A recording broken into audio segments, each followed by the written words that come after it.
Hello and welcome to our final night of our 6:30 Election Central special. I am Rolly Hoyt, so glad you could be with us. Tonight we want to go back over the big races that you will see on your ballot, but before we do that, let's get a reminder of when you can early vote and what you'll see when you get there. Early voting centers are open Monday through Friday from 8 a.m. until 6 p.m. You can also early vote on Saturdays from 10 until 4. Things wrap up at 5 p.m. on November 4th, the Monday before Election Day. Something to keep in mind, your early voting locations may differ from your Election Day polling place. There's an easy way to find out where you can vote. You can head to a website called Voter View. That's voterview.org, in fact. There you can check your voter registration, find your polling locations, and even check out a sample ballot. And don't forget, Election Day is November 5th. All right, let's talk now about what you'll see on those ballots. Keep in mind, not everyone is voting on the same races. Everyone will vote in the presidential election, on the proposed constitutional amendments, the Chief Justice of the state Supreme Court, their congressional representatives, and the state treasurer. Other races depend on where you live. Dozens of areas will vote in state Senate and House of Representative races. People living in Little Rock will vote on a proposed 1% sales tax. We'll have more on that later. They'll also decide whether 2 city directors will keep their spots on the board. Those are the major races we're watching this election cycle. Now that we've taken care of that, let's dig into some of those races and issues. With each general election, the state's constitution grants the legislature up to 3 amendments to place on the ballot. This time around, they put forward just 1, and that's a sign of how much agreement there is over issue 1. As THV11's Journey Taylor found out, it's a push to expand scholarship opportunities and something people on both sides of the aisle are getting behind. I don't think there was a single no vote when it came out of the legislature last year. It really enjoyed broad bipartisan support across the board. It's a sight you don't see often, but in the name of education for Arkansans, 127 voting members of the legislature voted yay for issue 1. This is something that I've run multiple times and tried to run different bills to work on, having lottery be accessible to the trades, things that make Arkansas work.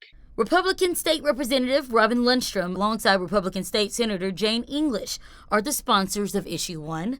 But don't let a title like allowing state lottery proceeds to fund vocational or technical school scholarships for Arkansans confuse you. The proposed amendment would simply expand the types of educational institutions that qualify for state lottery scholarships. This means the millions of dollars in scholarship money that primarily supports Arkansans in college will now be expanded to vocational technical schools and technical institutes. The lottery scholarship has well over $380 million. Plus there's seed money that the legislature puts in.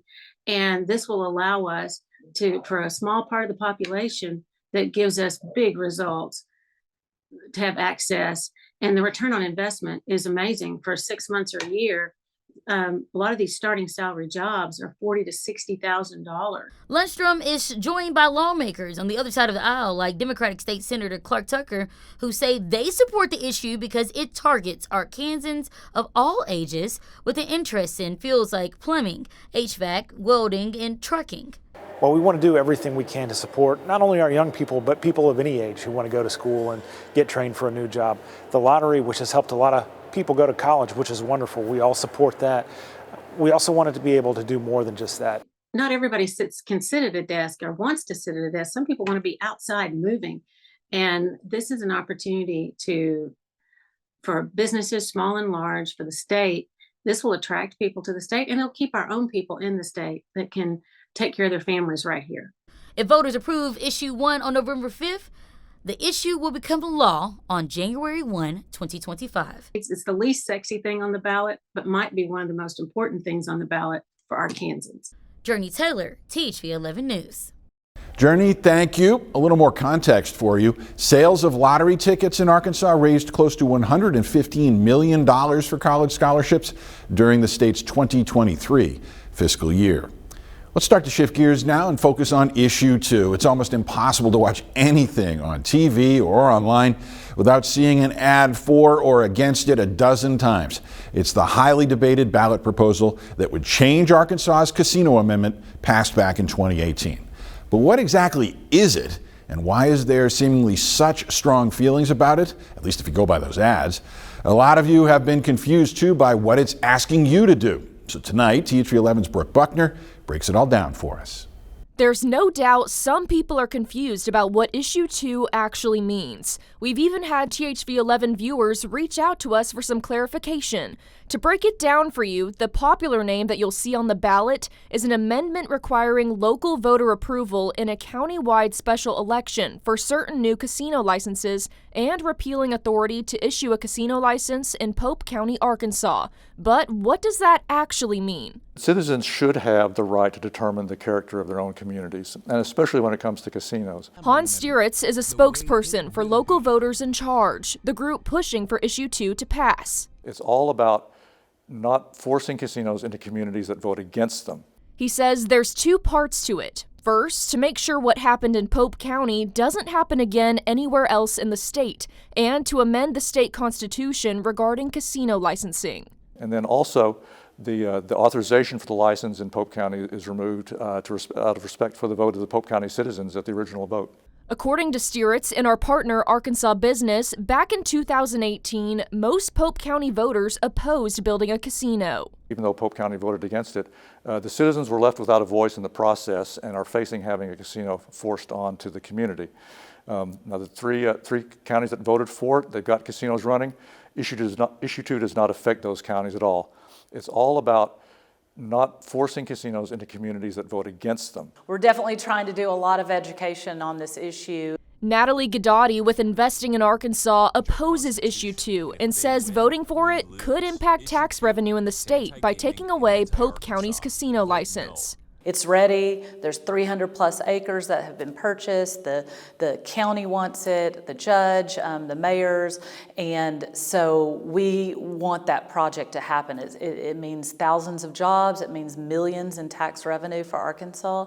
And if people vote yes on this amendment, that goes away. And part of the revenue would go towards improving roads across the state. That's why we've been also educating people like this is a big deal because that's a lot of additional money. Stieritz disagrees and says there won't be a negative impact if Issue 2 passes and Pope County loses its license. Revenues, jobs, none of that is affected by Issue 2. All that continues on the same as it has been. For him, it all circles back to community. One side is supporting squashing the local voice on that by speaking out in opposition to Issue 2. Whereas the side supporting Issue 2 is saying, yes, let's hear from the local voters and hear what they have to say about what happens in their own community.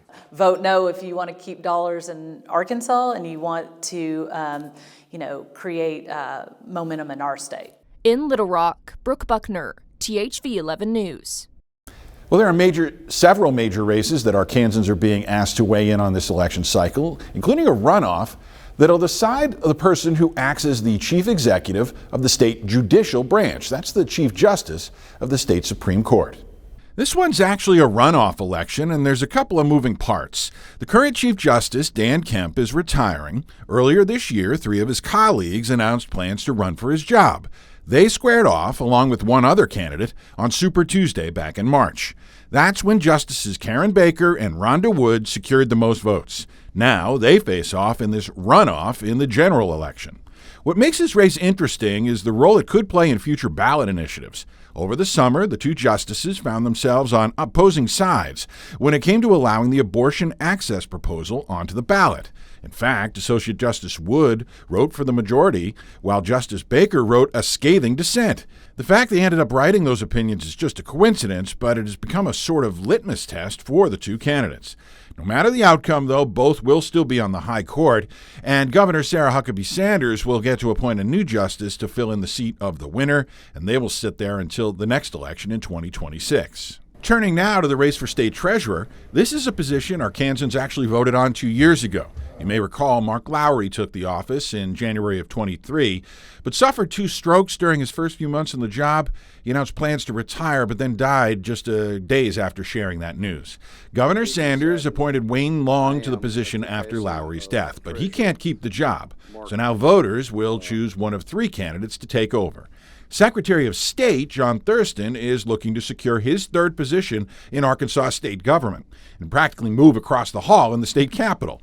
The Republican was first elected to office in 2010 as the land commissioner and served 2 terms, then was elected in 2018 as the Secretary of State. He's recently made headlines for his rejections of the abortion access and medical marijuana expansion ballot measures over technical issues regarding paid canvassers. Law professor John Pagan once served in the Arkansas Senate. He is running as the Democratic challenger. During his time in the Senate, Pagan sponsored a bill that would create the Arkansas Academic Challenge Scholarship Program. The Libertarian challenger, Michael Packo, is a well-known economist in Arkansas who's been the chief economist at UA Little Rock's Arkansas Economic Development Institute. Now, if Thurston wins that election, the governor would get to appoint a new Secretary of State until the next election. We also want to briefly touch on the various state House and state Senate races. A quick refresher for you. The Arkansas House of Representatives is made up of 100 lawmakers, and the Senate is made up of 35. Republicans have controlled both chambers since 2012 and have a supermajority since 2016. Breaking that down a little more, right now there are 82 Republicans and 18 Democrats in the House.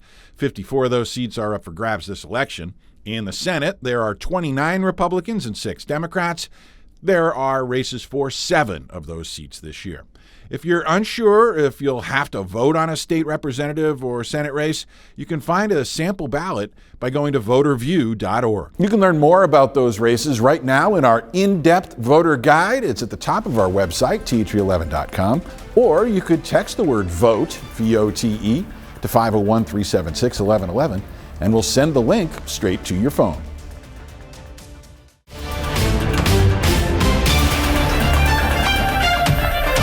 People in the state's largest city have the chance to, once again, weigh in on a tax hike. It's been one of Mayor Frank Scott Jr.'s biggest goals since taking office back in 2019. In fact, this isn't the first time the proposal has gone before voters. In 2021, a similar sales tax increase failed in a special election, with 62% of voters choosing against it. The so-called penny tax would have raised the current rate in the city from 9 to 9.625%, and that would have gone toward parks, education, and the zoo. You fast forward to 2023. Mayor Scott works to rally support for an increase and try again. After several community meetings, though, he decides to try again during the general election instead this November. And that brings us to today. So what does the mayor's plan look like this time around? If passed, the proposed 1% sales tax increase will generate $65 million and be aimed toward providing what Mayor Scott calls 4 Ps: public safety, public infrastructure, parks, and the port. Well, that's basically economic development. But a big thing to note about this proposal is that 1% is actually made up of 2 separate increases. Voters are going to see 2 questions on their ballot. The first is for a 3/8-cent sales tax that would take effect on April 1st. It would go towards the general operating purposes part of the budget. The second, which would take effect on April 1st as well, that's 5/8 of a cent, and it would go towards general capital purposes, and it could expire in 10 years. Mayor Scott is making all his projections based on both tax hikes passing. And this time around, the mayor is using groups who would benefit from the increase to help spread his message. Over the last several months, he's held press conferences and availabilities about each of those 4 Ps and how the money will specifically help improve those areas. On October 18th, union leaders for the city's police and firefighters, they announced their support for the tax. The president of the Little Rock Firefighters Association, in fact, saying that he's looking forward to building a new fire station near Robinson, as well as getting new fire trucks and renovating current facilities. Police said that the money would go toward new patrol cars and technology upgrades and keep improving their real-time crime center and crisis response efforts. Having a better fleet on the road, having better technology, not only protects the officers, but it protects the citizens and allows us to give a better quality of service to the citizens of Little Rock. But just like 2021, not everyone is on board with the idea of paying more in taxes. The Arkansas Community Organization, which is a left-leaning group, is lined up with Citizens for an Affordable Little Rock that's backed by Republicans, and they've both announced they are against the tax.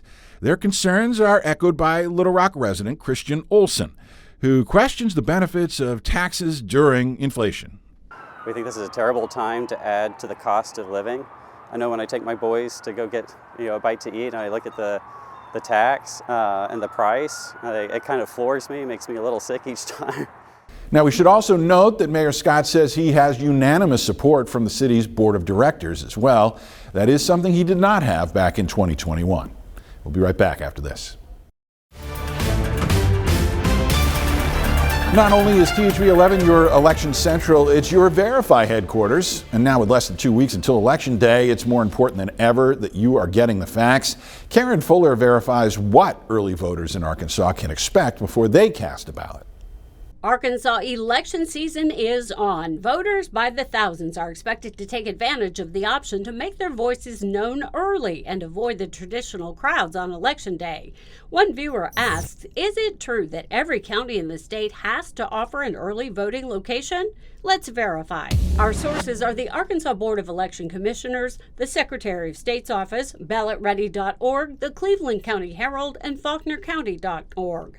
According to Chris Madison, director of the State Board of Election Commissioners, county clerks in Arkansas have several duties and responsibilities. For example, they are the custodians of both early voting ballots and absentee ballots. One provision that is mandatory, according to Madison, is when you can vote early. He says Arkansas Code requires, quote, early voting shall be available between the hours of 8 a.m. and 6 p.m. Monday through Friday and 10 a.m. through 4 p.m. Saturday, before ending at 5 p.m. on the Monday before the election. That rule applies statewide. Verify called several counties to confirm the early voting hours. Now, to answer our question, according to the Arkansas Election Commission, every county in the state is obligated to provide at least one location for early voting. Many may offer more, but they are required to have at least one. The Cleveland County Herald reports early voting there is being done at the Hall Morgan Veterans Building across from the courthouse in the town of Rison. In Pope County, early voters are to report to the County Election Commission headquarters. But in Faulkner County, the clerk says there are 6 different locations. 3 are in Conway. One is in Greenbrier, one in Mayflower, and another in Vilonia. While county clerks must offer one early voting location, you may have other options depending on where you live. So we can verify that yes, all 75 counties offer early voting and that the hours are to remain consistent at each location. And we have a great resource for you in this story on our website, THV11.com. It's a link to the Voter View website where you can check your polling location for early voting or Election Day. You can also confirm your address, party association, and see a sample ballot. With your Verify, I'm Karen Fuller, inviting you to join us for Wake Up Central weekdays from 4:30 to 7 in the morning.